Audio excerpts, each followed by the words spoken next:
Bom, gente, boa noite.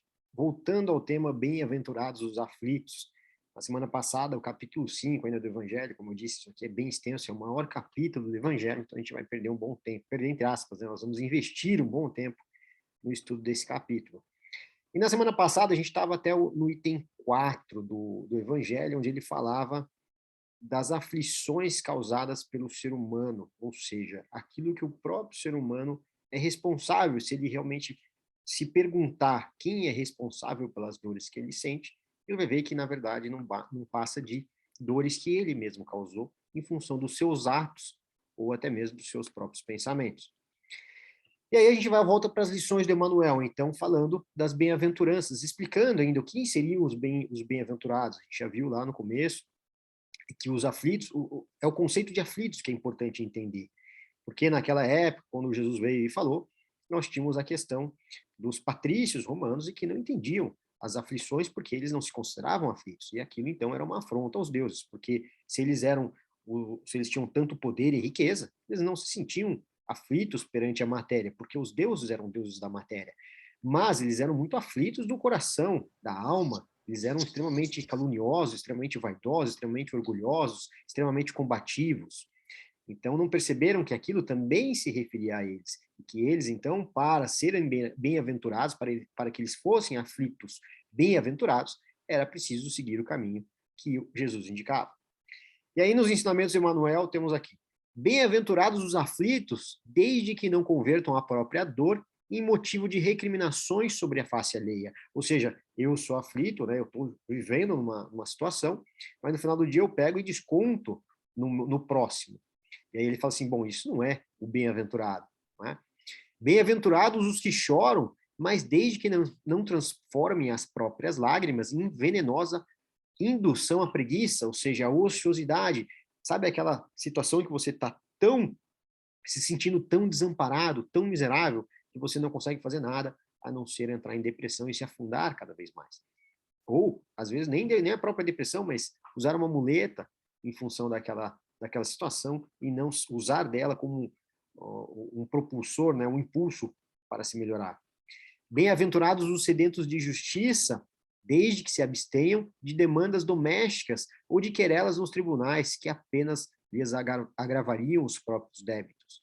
Bem-aventurados os humildes de espírito, desde que não conduzam a própria moléstia ao caminho do orgulho, em que se entregarão, desvairados, à crítica e à condenação dos companheiros que lhes compartilham o caminho da vida. Ou seja, que adianta você ser bem-aventurado, entender que está acontecendo aquilo na sua vida com resignação, mas de repente, daquela humildade, você se faz o quê? O orgulho. E aí então começa a olhar para o vizinho e falar assim, não, não, eu sou humilde, você não é. A partir do momento que você fez isso, você então deixou toda a sua humildade de lado, não é? Bem-aventurados os misericordiosos, ou seja, aqueles que perdoam, desde que não façam da compaixão simples discurso, ou seja, é da boca para fora, como os fariseus faziam, que era simplesmente teatro, ou é realmente uma reforma sua de verdade? Misericórdia, aí ele complementa, né? Misericórdia sem esforço de auxílio é mero ornamento na boca. Faltou um pedacinho aqui. Bem-aventurados os aflitos, cultivando a paciência no cotidiano, transportarás contigo força capaz de vencer todos os obstáculos que, porventura, te agridam a existência. Ou seja, paciência é a chave, uma das chaves. Vamos continuar os ensinamentos aqui. Cogitemos de assinalar as bem-aventuranças divinas se traduzem em atitudes de consciência e gestos do coração. Ou seja, as bem-aventuranças são o quê? Atitudes de consciência e gestos do coração. Porque só no coração e na consciência é que se fundamentam os alicerces do glorioso reino de Deus. E olha como é interessante aqui. Cogitemos de entender que as bem-aventuranças divinas, ou seja, as promessas das bem-aventuranças, os conceitos das bem-aventuranças, são o quê? Atitudes de consciência, ou seja, conhecimento, lucidez e gestos do coração, ou seja, não basta apenas saber, é preciso fazer, é preciso agir.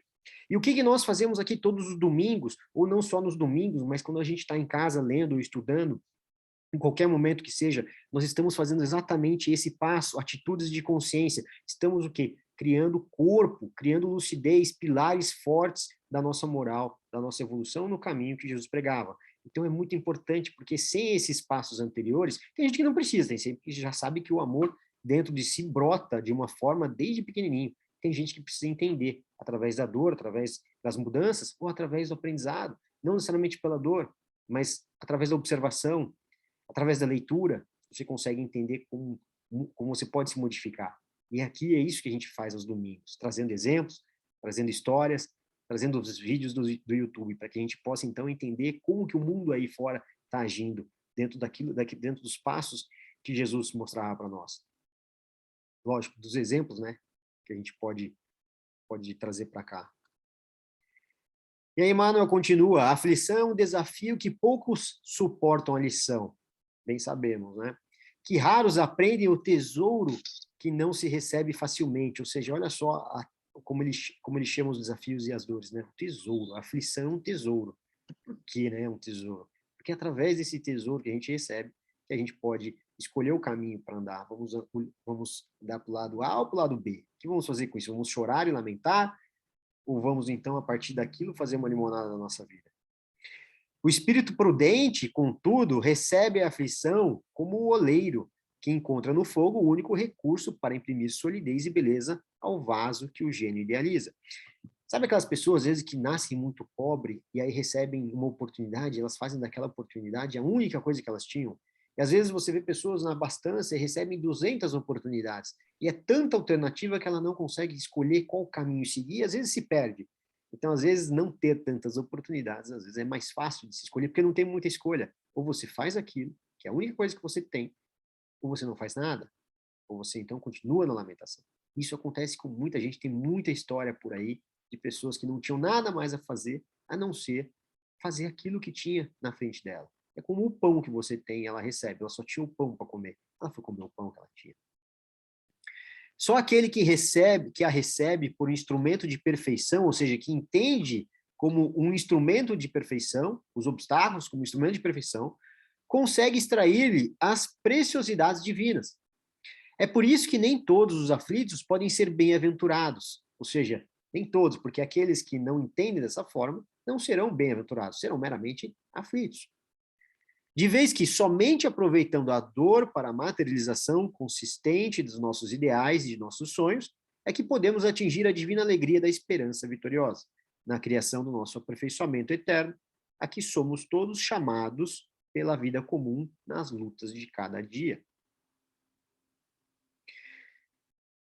E aí, aí voltando para o Evangelho, falando exatamente dessa questão aqui do Emmanuel. Quando Cristo disse, bem-aventurados os aflitos, o reino dos céus lhes pertence, não se referia de modo geral aos que sofrem, porque todos sofrem, visto que sofrem todos os que se encontram na terra, querem culpem tronos, quer jazam sobre a palha, ou seja, quer os mais simples, quer os menos simples do ponto de vista material. Mas poucos sofrem bem, o bem sofrer. Poucos compreendem que somente as provas bem suportadas podem conduzi-los ao reino de Deus. O desânimo é uma falta. Deus vos recusa consolações desde que vos falte coragem. A prece é um apoio para a alma. Contudo, não basta. Não basta a prece, não basta pedir. É preciso tenha por base uma fé viva na bondade de Deus. Compreender Deus, compreender que aquilo é um desígnio dele, em função das ações mesmo que você tomou na sua vida. Então é justo que aquilo esteja acontecendo com você. Ele já muitas vezes vos disse que não coloca fardos pesados em ombros fracos. O fardo é proporcionado às forças. Como a recompensa será a resignação e a coragem. Mais opulenta será a recompensa do que penosa a aflição. Cumpre, porém, merecê-la. E é para isso que a vida se apresenta cheia de tribulações. Então, não reclame da sua aflição, que a sua aflição é do tamanho, provavelmente, da sua dívida, entre aspas, ou daquilo que você fez, ou ainda não precisa nem ser isso, às vezes pode ser uma prova que você escolheu, nós vamos entrar nisso mais para frente, a diferença entre prova e expiação. E aí ele dá um exemplo, faz um paralelo aqui. O militar que não é mandado para as linhas de fogo fica descontente, ou seja, ele quer ficar na linha de frente, porque o repouso no campo, nenhuma ascensão de posto lhe faculta. Ou seja, aqui, na verdade, faz um paralelo para o militar, né? Não é aqui é só para a gente ter uma ideia, mas óbvio que ir para frente de batalha e matar alguém função de uma briga, etc., não faz sentido, mas ele está dizendo, aquele que fica lá atrás, ele não vai crescer na vida. É isso que ele está trazendo para nós. E aí ele nos pede o quê? Sede, pois, como um militar, e não desejeis um repouso em que o vosso corpo se enervaria e se entorpeceria a vossa alma. Alegrai-vos quando Deus vos enviar para a luta. Não consiste esta no fogo da batalha, que é o que a gente estava falando, né? Não é necessariamente uma batalha de guerra, vida e morte, mas nos amargores da vida, em que às vezes de mais coragem se há mister do que num combate sangrento. Ou seja, é mais fácil você, entre aspas, tem muito mais valor você enfrentar as suas dificuldades da vida do que num combate, onde você tem que apertar um botão, apertar um gatilho a mando de alguém. Porquanto não é raro que aquele que se mantém firme em presença do inimigo fraqueje nas tenazes de uma pena moral. Ou seja, na frente do inimigo ele consegue, mas diante das próprias dores morais, ele fraqueja. Nenhuma recompensa obtém o homem por essa espécie de coragem, mas Deus lhe reserva palmas de vitória e uma situação gloriosa, quando vos advenha uma causa de sofrimento ou de contrariedade, sobrepondo-vos a ela, e quando houverdes conseguido dominar os ímpetos da impaciência, da cólera ou do desespero, dizei de vós para convosco, cheio de justa satisfação, fui o mais forte. Ou seja, diante de uma vida, diante de um sofrimento, diante de uma aflição, de contrariedades, aquilo que você imaginava que você queria, aquilo que você imaginava que era melhor. Só que a gente só enxerga a ponta do iceberg e não consegue ver a profundidade disso, a extensão de tudo isso. E aí, então, sobrepondo-vos a ela, nós nos sobrepondo sobre a situação, quando quando tivermos conseguido dominar os ímpetos da impaciência, ou seja, através do tempo, às vezes a gente quer aquilo naquela hora, daquele momento, mas não é bem assim que funciona. Porque a impaciência pode nos levar à pressa, e a pressa pode nos levar a outros problemas. Tomar decisões impensadas, como, por exemplo, atravessar a rua sem ver o sinal vermelho. Fui o mais forte. Bem-aventurados os aflitos, pode então traduzir-se assim: bem-aventurados os que têm ocasião de provar sua fé, sua firmeza, sua perseverança e sua submissão à vontade de Deus, ou seja, a sua resignação à vontade de Deus, porque terão centuplicada a alegria que lhes falta na terra, porque depois do labor virá o repouso. Ou seja, olha como ele coloca aqui, né? A submissão à vontade de Deus. A submissão não é a vontade, enxerga essa vontade como justiça, como um equilíbrio, colocando todos em equilíbrio em função daquilo que foi feito. E nada mais nada mais satisfatório ouvir esse tipo de coisa, né? Porque imagina só, não, poxa, se eu fizer aqui escondidinho, ninguém vai ver. Mas tem alguém vendo. Quando é para nós, a gente até fala assim, não, beleza, se eu fizer escondido, mas quando é para o outro, a gente não quer isso. Né? A gente quer que tudo venha a se dar conta. Então, o que vale para o outro, vale para nós também. E essa é a maravilha da vida. No final do dia, somos nós mesmos quem somos os responsáveis pelas nossas questões aqui. Quando Jesus, e aí volta para as lições de Emmanuel, fazendo aqui um paralelo entre Evangelho e Emmanuel, né? Quando Jesus proclamou a bem-aventurança aos aflitos, não se reportava aos espíritos insubordinados e impacientes, quem elegem o desespero e a indisciplina por normas de conduta, ou seja, aqueles que são impacientes e subordinados, e aí então tem uma conduta errada perante a vida. Eles são aflitos? São, mas não são desses aflitos, todos somos aflitos. Mas ele estava se referindo àqueles aflitos que, através dos obstáculos, tinham resignação perante Deus, perante a justiça, e procuravam se melhorar através deles. Referia-se ao que se achavam aflitos por ajudarem o engrandecimento coletivo, por se converterem realmente à luz eterna, por se consagrarem à caridade e, acima de tudo, por se dominarem, transformando-se em veículos de manifestação da vontade do Senhor. Ou seja, por se dominarem, ou seja, dominar os impulsos que a Terra às vezes nos traz um monte de coisa, um monte de desejo, frente às reais necessidades que nós temos. E aí, às vezes, a gente acaba escolhendo errado. Errado, entre aspas. Tudo traz uma lição, né? Mas aí ele fala que por se dominarem, né? Olha só o quanto isso tem valor. Você domina as suas vontades, cede os seus desejos em prol do próximo e se torna, então, um veículo de transformação do próximo, de transformação de si mesmo e do próximo, através de você ajudando o próximo, sendo, então, um veículo de Jesus, como Jesus veio e fez. Foi Jesus veículo de Deus e nós da mesma forma. Assim, pois, se te inquietas pelas construções do bem eterno, ou seja, se você está aflito pelas construções do bem, permaneces credenciado a bem-aventuranças divinas, ou seja, você é um dos bem-aventurados, dos aflitos bem-aventurados. Porém, que efetivamente é muito difícil de alcançar. Ou seja, é difícil, mas é possível. E é por isso que existe, então, em função dessa dificuldade, em função da nossa dificuldade de nos depurarmos, nós todos sabemos o quanto é difícil da gente mudar, o quanto é difícil a gente ter abrir mão de algumas coisas. Às vezes a gente não abre mão dos próprios gostos em função da nossa, sabendo que a nossa saúde não vai bem, pode não vir, não é a melhor coisa fazer para a nossa saúde, mesmo assim a gente abre mão da saúde em prol de segundos, em prol de vícios que duram segundos na nossa boca.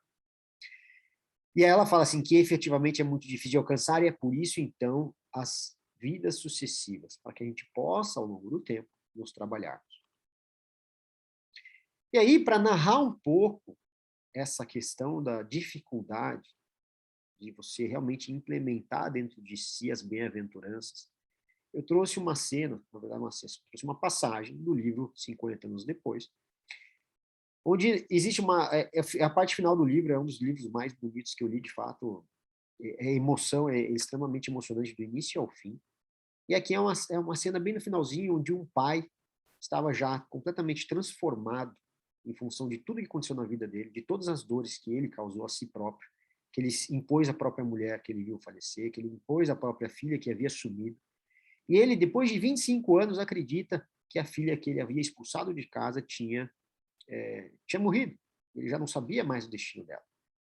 Que tinha sido colocado, tinha sido tomado um destino em função da rigorosidade dele, da vaidade dele, do orgulho de Patrício, que ele era uma pessoa nobre, entre aspas, dentro da história de Roma, do Império de Roma. E aí, ele sai em busca da filha dele, não encontra, até que alguém um dia chega para ele e fala assim, eu vou até um local ouvir a pregação de Jesus, de apóstolo de Jesus. Na verdade, nem apóstolo, mas aqueles que tinham o dom da palavra naquela época. E ele aceita humildemente, então, escutar uma pregação, visto que a filha dele, anos atrás, já assim pensava. E ele cede e vai ao encontro dessa pregação. E lá fica maravilhado e resolve, então, ir em busca daquele que é o melhor de todos, daquele que é o considerado um grande aprendiz de Jesus, e que fazia, de certa forma, melhor do que ninguém naquela época. E essa pessoa chamava Irmão Marinho, era um menino. E aqui é o diálogo desse menino com ele. E é um segundo diálogo, porque ele encontra o Irmão Marinho, na verdade, uma primeira vez, e o Irmão Marinho explica para ele como é a vida, uma vida simples, e ele fica encantado, ele volta para Roma, ele estava em Alexandria, numa região da África, ele volta para Roma, então, e muda completamente de personalidade. E aí, então, ele estava à beira da morte e pede para os parentes dele que ele fosse levado de volta a ter contato com esse irmão Marinho, para ele queria explicar para o irmão Marinho que ele havia se transformado com as palavras do irmão Marinho. E aí, então, aqui narra esse último encontro deles. Quis voltar para dizer-vos que procurei pôr em prática as vossas lições sublimes. Sei que outrora, ou seja, em outro tempo, eu fui perverso, um orgulhoso. Fui pecador. Irmão, vivia longe da luz, de verdade. Mas, desde que me fui daqui, tenho procurado proceder conforme me ensinastes. Dispus da maior parte dos meus bens em favor dos pobres e dos mais desfavorecidos da sorte. Procurei proteger as famílias desaventuradas dos Trataveres, dos Tratevere. É uma região lá onde tinha os pobres alargados, crianças abandonadas. Busquei os órfãos e as viúvas do Esquilino, também outra região. Proclamei minha crença nova entre todos os amigos que me ridicularizaram. Lógico, dentro do Império Romano, ele era ridicularizado, porque acreditavam, né, nos múltiplos deuses, nos deuses dos sacrifícios, dos bens materiais. Doei uma casa aos companheiros da fé que se reúnem perto da Porta Paia, uma cidade. Busquei todos os meus inimigos e lhes pedi perdão para poder repousar o pensamento atormentado. Permanecendo muitos meses na herdade dos meus filhos, ensinei o cristianismo aos escravos, dando-lhes notícias do vosso horto, ou seja, de como ele fazia a horta. Ele ensinou os escravos a fazer a horta, onde a terra recebe a mais elevada cooperação de amor. Então, via que todos trabalhavam como me ensinaste. Em cada moeda que oferecia aos desgraçados, eu vos via abençoando o meu gesto e a minha compreensão. Na verdade, ele também libertou todos os escravos que ele tinha na casa. Em vós, via abençoando o meu gesto e a minha compreensão. Ou seja, cada vez que ele fazia alguma coisa, eles abençoavam ele, né? E isso a gente vê na nossa prática, né? Às vezes você dá alguma coisa na rua, alguém fala para você o quê? Deus te abençoe. Não tenho coragem de me dirigir a Jesus. Sinto-me fraco e pequenino diante da sua grandeza, da grandeza do irmão Marinho. Pensava assim em vós, que conheceis a dolorosa história da minha vida. Pedireis por mim ao divino mestre, pois as vossas orações devem ser ouvidas no céu. Ou seja, ele se sentindo miserável, como se ele não tivesse direito de falar, de pedir, de orar. Então veio pedir ao irmão Marinho que então intercedesse por ele. Sempre ponderada e generosa. Irmão Marinho, tudo fiz com a mesma aspiração paterna de encontrar minha filha no plano material. Buscando os pobres e desamparados da sorte, muitas vezes julguei encontrá-la, restituída ao meu coração. Desde que me fiz adepto do Senhor, creio firmemente na outra vida. Creio que encontrarei, além do sepulcro, além da morte, todos os afetos que me antecederam no túmulo, e quisera levar à minha companheira a certeza de haver reparado os erros do passado doloroso. Minha esposa foi sempre ponderada e generosa, e eu desejava levar-lhe a notícia de haver reparado os impulsos de outros tempos, quando não sentia Jesus no coração. E como se desejasse mostrar o seu último desencanto, o moribundo concluía depois de uma pausa, porque ele estava na beira da morte já, quando ele encontrou pela segunda vez o irmão Marinho. Entretanto, irmão, o Senhor não me considerou digno dessa alegria de encontrar a filha. Esperai, então, o seu breve julgamento, esperarei o seu breve julgamento com o mesmo remorso e com o mesmo arrependimento. E aí, o jovem não, já era mais velho, também o irmão Marinho vira para ele e fala assim: esperai, disse a jovem num gesto carinhoso. E voltando rápido ao interior da cabana, desfez-se do burel da roupa que ela estava usando e vestiu uma velha túnica com quem se ausentara do lar no momento crítico do seu doloroso destino, quando o pai expulsou ela de casa, colocando ao peito a pérola da fócida que o pai lhe ofertara na véspera do angustioso acontecimento. O que aconteceu aqui? Ele visitava o irmão Marinho pela segunda vez, achando que era um menino, quando na verdade era a filha dele. A filha dele que havia passado por N tormentos, N angústias, N aflições, até ela ser um porto, um celeiro de bondade, generosidade, de humildade, simplicidade, de amor ao próximo. Que ela construiu dentro de uma civilização que era voltada somente para homens. Então, ali ela teve que se vestir de homem para poder ser aceita.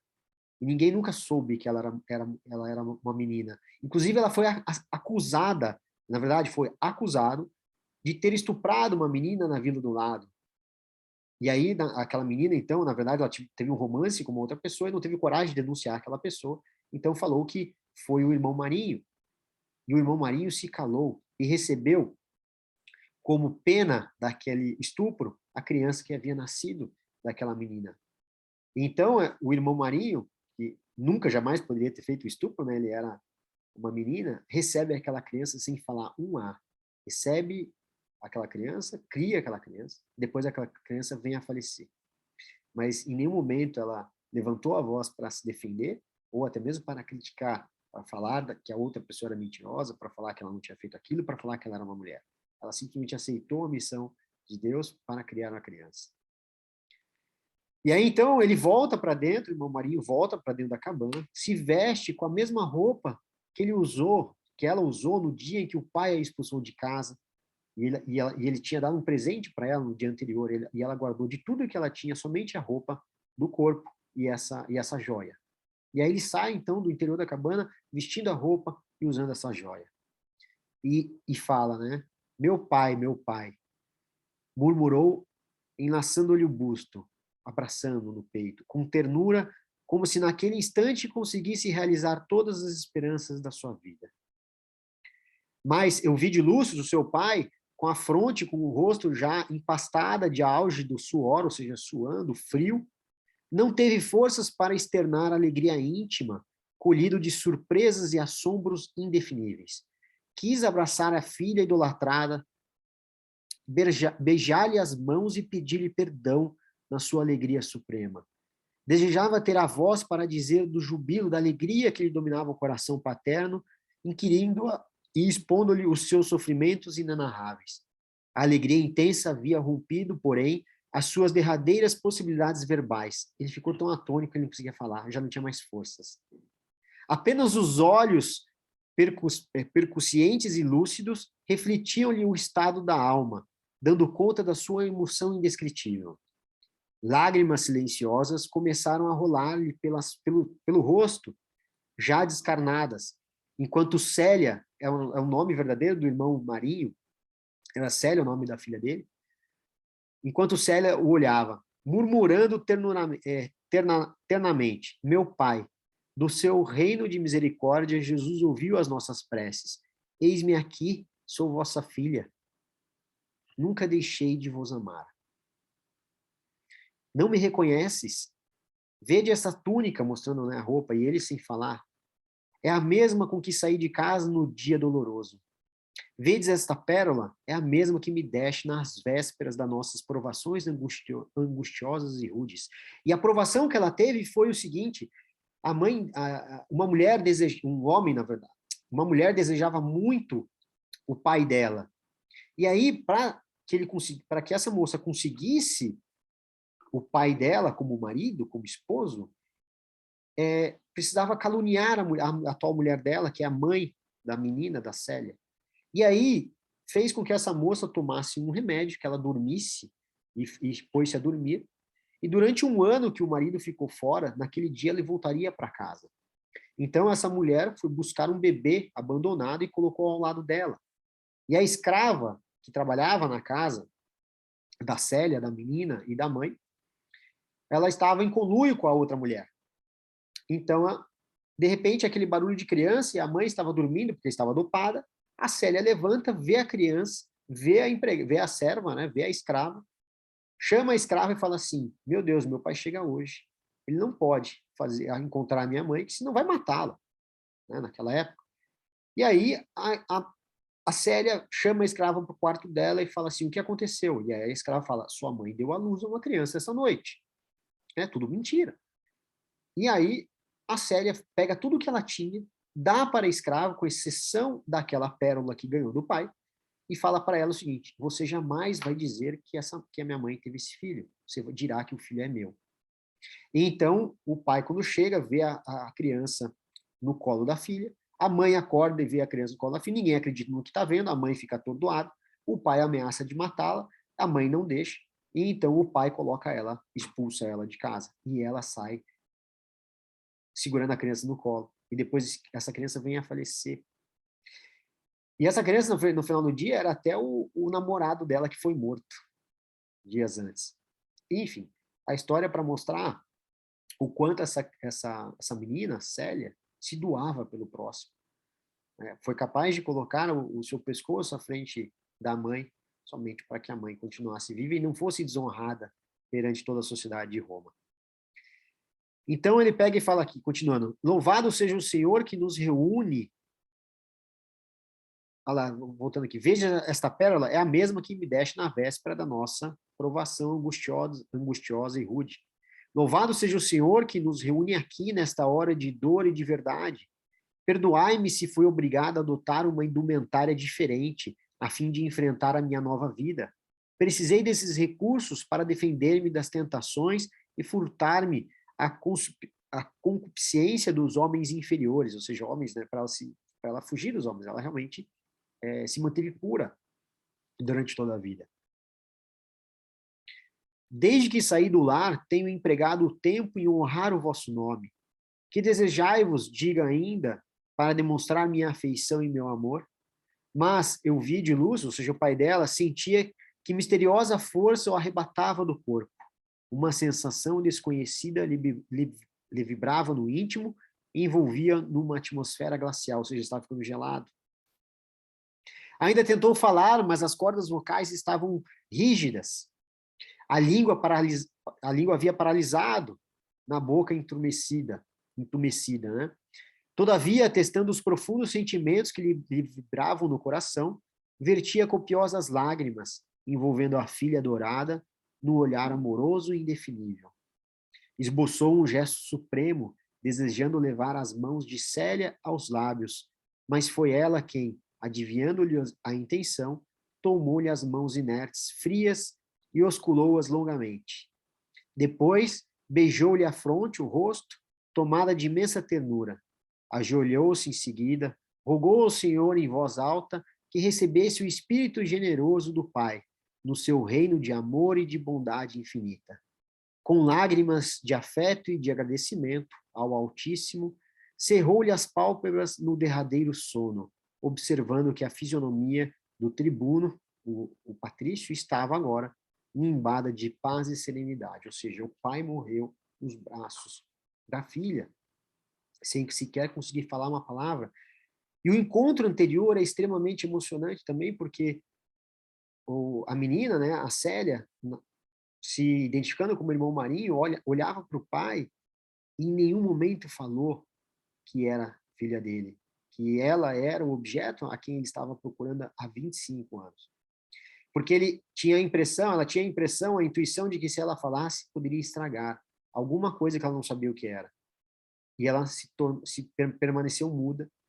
E então o pai foi embora, voltou para Roma, mudou-se completamente o seu de comportamento, até que nas vésperas da morte quis voltar a ver o irmão. Assim como ela também estava desejosa de encontrá-lo. E aí fica extremamente feliz, jubilosa, como eles colocam aqui, de ter encontrado o pai totalmente modificado, em função de todas as dores que ele havia passado. Agora, o mais interessante desse livro, e não tenho dúvida que é o livro mais emocionante que eu já li na vida, eu fico me perguntando aonde será, em que momento será que nós nos perdemos? Em que momento será que nós deixamos de acreditar? Em que momento será e por que será que, com tanto conhecimento hoje nas nossas mãos, a gente ainda teima em seguir diferente do que tem esses exemplos? É lógico que eles são, tanto é que no próprio livro, a Célia, o irmão Marinho, né? A Célia, ela é o exemplo que ninguém conseguia seguir. Ela era uma entre milhares. Mas somente, e até no próprio Evangelho tem um capítulo onde ele diz que você não pode deixar o mal prevalecer, é necessário combater o mal. E a Célia, ela foi além disso. A Célia, no livro, né, ela traz assim como no Paulo Estevão também, no livro do Paulo Estevão, eles trazem uma bondade tão acima de qualquer mal, que eles simplesmente não combatem o mal. Eles simplesmente só fazem o bem. E é quando esses seres, pelo menos pelos livros aqui, que quando eles só fazem isso, aí sim eles conseguem atingir todos esses milagres, todas essas transformações realmente colocadas no Evangelho. Então eles vão além, e é indo além que eles conseguem transpor todas essas dificuldades. As dificuldades que ela enfrentou, ela teve 2 filhos, os 2 filhos morreram durante o livro. Os 2 filhos foram dados para ela como se ela tivesse sido a mãe, como se ele fosse na verdade, o primeiro como se ela tivesse sido a mãe e o segundo como se tivesse sido o pai. Ela não foi mãe em nenhuma das situações, em nenhuma das situações ela recusou a criança. Então é impressionante essa transformação. E aí a nossa vida, eu acho que nos últimos 2000 anos existe um lapso muito grande onde a gente se perdeu muito em função do nosso avanço. O ser humano sofre muito menos hoje, pelo menos das questões materiais, uma parcela da população, né? Não sei nem dizer se proporcionalmente do passado, talvez talvez nem seja menos, mas hoje existem condições de sofrer menos. Existem condições de todos termos um pouco mais de saúde, um pouco mais de acesso a uma série de coisas. Naquela época talvez não tivesse, mesmo com riqueza, talvez você não tivesse a saúde que você tem, mas proporcionalmente falando. E aí a hora que a gente vê, passados 2000 anos, eu acho que no momento em que nós estamos vivendo, as distrações todas, novamente, com aquilo que pouco importa numa vida espiritual, o olhar sobre a vida espiritual, nós estamos nos perdendo por essas distrações, repetindo os mesmos erros de vidas após vida, e por isso o quanto é difícil ser um bem-aventurado, por isso a necessidade da vida após vida. Mas é preciso estar atento, já que hoje nós estamos fazendo aqui, como eu disse no domingo, elucidando o nosso conhecimento, para ver se a gente aproveita cada vez mais os nossos minutos aqui na Terra, para que a gente faça, para que se torne um bem-aventurado, porque aflitos todos nós somos mesmo. E aqui eu trouxe uma mensagem interessante de uma mulher que mora na Índia, eu já mostrei ela para vocês algumas vezes, mas eu vou mostrar de novo um pedacinho, rapidinho, no final tem uma fala bem interessante.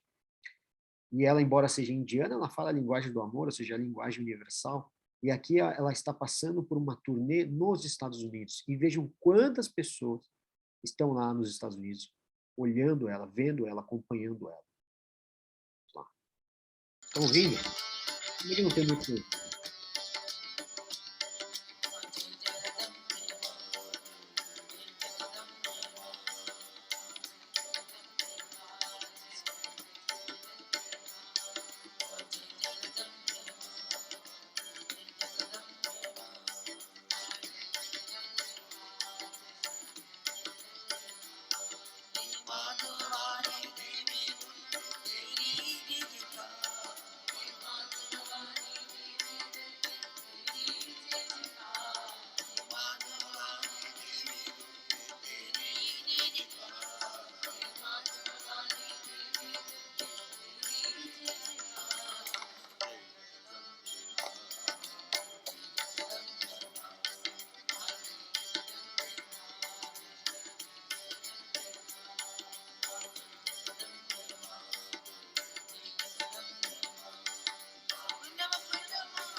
your shoulders.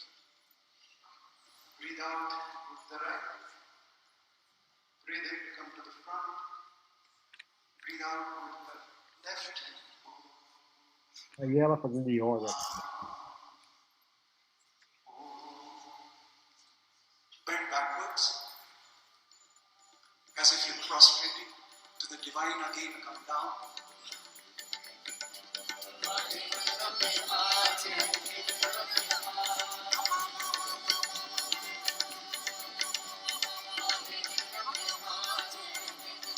Singing Ama.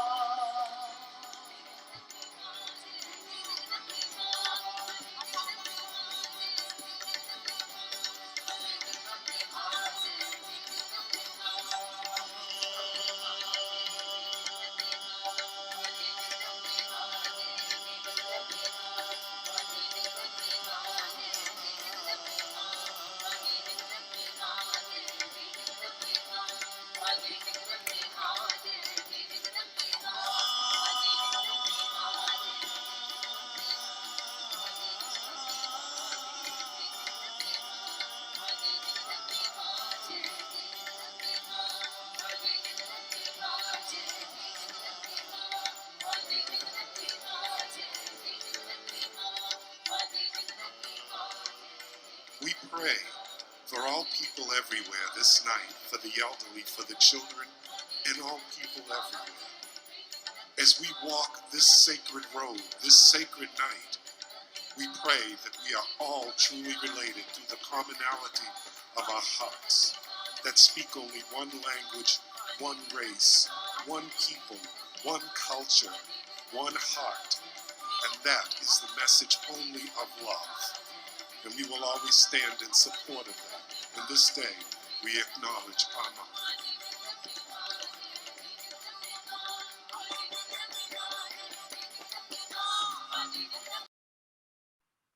É incrível, é impressionante o quanto essa mulher comove as pessoas por onde ela passa. E muita gente chora só de estar na presença dela, assim como acontece às vezes com algumas pessoas aqui no Brasil. A gente tem aí exemplos, né, de pessoas que renunciam praticamente tudo na vida em prol do próximo. E aí as pessoas choram na frente dessas pessoas ilustres, iluminadas, por assim dizer, melhor dizendo, mas sem entender por que estão chorando. Sem entender, às vezes eu me pergunto, será que elas estão entendendo porque elas estão chorando? Será que elas estão entendendo por que desse choro de alegria e de tristeza ao mesmo tempo? De alegria de ver uma alma tão iluminada e às vezes de tristeza por se comparar a essa alma. Mas não percebe que aquela pessoa, aquela alma pelas quais elas estão admirando, simplesmente é tudo aquilo em função da renúncia que elas fizeram, de tudo aquilo que a gente procura de errado hoje. Então, a alegria está na nossa cara, o amor ali está na nossa cara, e mesmo assim a gente teima. Então, a lição, acho que a dica, é a gente se preocupar sempre, de novo, em o que estamos fazendo com o nosso tempo hoje, para a gente poupar tempo do futuro. E aprender o máximo que a gente puder com essas pessoas. Na semana que vem a gente volta a falar do Evangelho na questão das aflições que vieram das vidas anteriores. A gente falou na semana passada das aflições da nossa vida no presente, em função das nossas ações de hoje. Vamos falar então daquelas aflições das pessoas que nascem com diversos problemas, diversas deficiências, diversas questões que a gente mal consegue imaginar, seja de nascimento em função de um defeito, ou seja em função de uma situação de guerra, uma situação de conflito, de uma situação de miséria, ou até mesmo de uma situação de luxo, de riqueza, ou numa situação de genialidade, por que não? No final do dia, acaba sendo consequência da mesma coisa, ações do pretérito. A gente vai falar um pouco melhor sobre isso na semana que vem. Tá bom, gente? Até semana que vem, uma boa semana a todos. E não desanimem, porque esse capítulo do Evangelho, de fato, é o maior, mas traz muito, muito aprendizado para a gente. Quem quiser ficar, fica à vontade para conversar, bater um papo.